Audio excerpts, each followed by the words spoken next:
राधानगरी तालुक्यातील राजकीय वातावरण चांगलंच तापू लागलंय। आगामी जिल्हा परिषद निवडणुकीच्या पार्श्वभूमीवर कसबा तारळे मतदारसंघातून रवीश पाटील कौलवकर यांच्या नेतृत्वाखाली आज ऐतिहासिक शक्ती प्रदर्शन पाहायला मिळालं। त्यांच्या सुविद्य पत्नी ऋतुजा रवीश पाटील यांनी हजारोंच्या जनसमुदायाच्या उपस्थितीत उमेदवारी अर्ज दाखल केला। कसबा तारळे जिल्हा परिषद मतदारसंघातून ऋतुजा रवीश पाटील कौलवकर यांनी जोरदार शक्ती प्रदर्शन करत उमेदवारी अर्ज दाखल केला। आज सोमवारी सकाळी कौलव इथून अर्ज दाखल करण्यासाठीच्या रॅलीला सुरुवात झाली।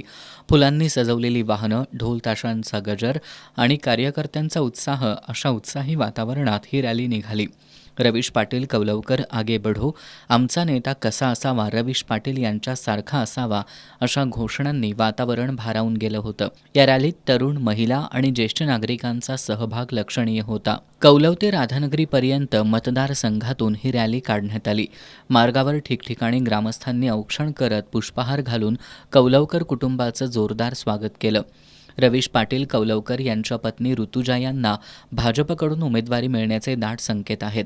आजच्या या शक्ती प्रदर्शनामुळे त्यांच्या उमेदवारीवर जवळपास शिक्कामोर्तब झाल्याची चर्चा राजकीय वर्तुळात रंगली आहे। भोगावती साखर कारखान्याचे संस्थापक दादासाहेब पाटील कौलवकर आणि बाळासाहेब पाटील कौलवकर यांच्या विकासाचा वारसा पुढे नेत रवीश पाटील यांनी पंचायत समितीच्या माध्यमातून अनेक विकास कामं मार्गी लावली आहेत।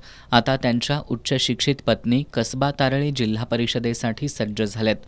कौलवकर घराण्याचा समाज विकासाचा वारसा पुढे नेण्याबरोबरच जिल्हा परिषदेच्या माध्यमातून रस्ते, शिक्षण आणि आरोग्य सुविधा अधिक सक्षम करत महिला, युवक, ज्येष्ठ नागरिक, दिव्यांगांचे प्रश्न सोडवण्यासाठी निवडणूक रिंगणात उतरत असल्याचं ऋतुजा रवीश पाटील कौलवकर यांनी सांगितलं।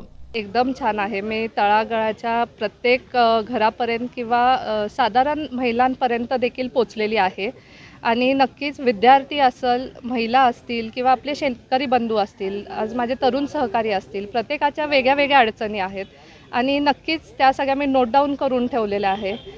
देवकृपेने ह्यातनं व्यवस्थित आम्ही पार पडलो तर नक्कीच पहिलं माझं प्राधान्य राहील हे विद्यार्थी घटकापासनं, त्यांचे शाळा सुधारणा असेल, महिलांचा रोजगार असेल, शेतकऱ्यांना आज जे त्यांच्या हक्काचे रोजगार हमीत न मिळणारे अवजार असतील, AI थ्रू त्यांना इन्फॉर्मेशन देणं असेल किंवा ज्येष्ठ नागरिकांचं पेन्शन असेल, हँडिकॅप माणसांचे जे काय अवजार असतील, या प्रत्येक गोष्टीचं आज मी काम करणार आहे। आणि झालं कौलवकर कुटुंबियात जे एक राजकीय वारसा चालत आला ते जवळनं पाहणं असेल, या तिन्ही गोष्टींचा वापर करून कसबा तारळे मतदारसंघाला कसं विकसित करायचं ह्याचं नक्की मी काम करणार आहे। आज अफाट जनसागरासह ऋतुजा रवीश पाटील कौलवकर यांनी केलेल्या शक्ती प्रदर्शनामुळे कसबा तारळे मतदारसंघात कौलवकरांनी विरोधकांसमोर तगडं आव्हान उभं केल्याचं दिसून येत आहे।